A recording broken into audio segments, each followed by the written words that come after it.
ay ipinakita na ni Jessie Mendiola at Luis Manzano ang kanilang anak na si Baby Rosie sa publiko. Ito nga ay matagal nang inaabangan ng kanilang mga fans. Sa wakas nga ay naibahagi na ngayon ni Jessie Mendiola at Luis Manzano ang mukha ng napakaganda nilang anak ngayon sa publiko.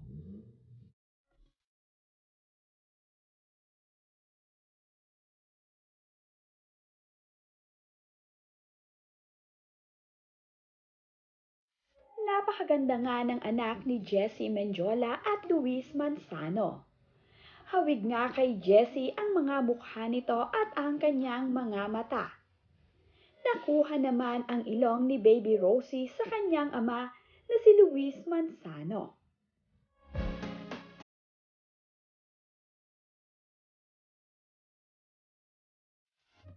Tila naman nga anak ng foreigner itong si Baby Rosie.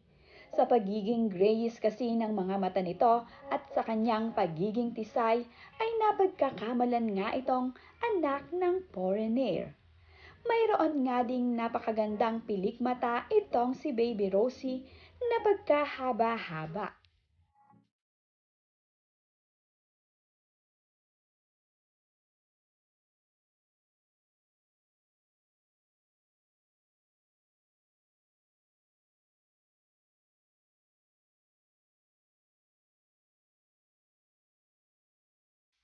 Ngayon nga ay abala itong si Jessie Mendiola at Luis Manzano sa pag-aalaga at pag-aasikaso sa kanilang anak na si Baby Rosie.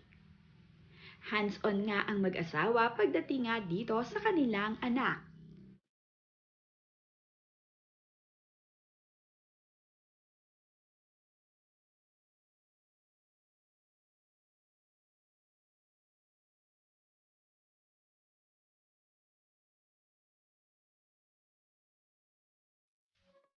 Ngayon nga ay 1 month old na ang anak ni Luis Manzano at ni Jessie Mendiola na si Baby Rosie.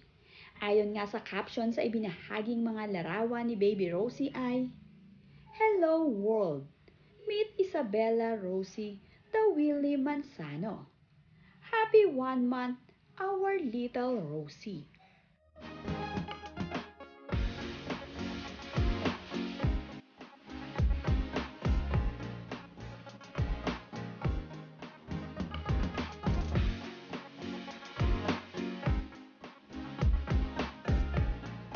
Malamang nga ay sa mga susunod na upload ni na Jessie Mendiola at Luis Manzano ay hindi na nga mga naka-side view ang kanilang ipapakita sa kanilang mga fans.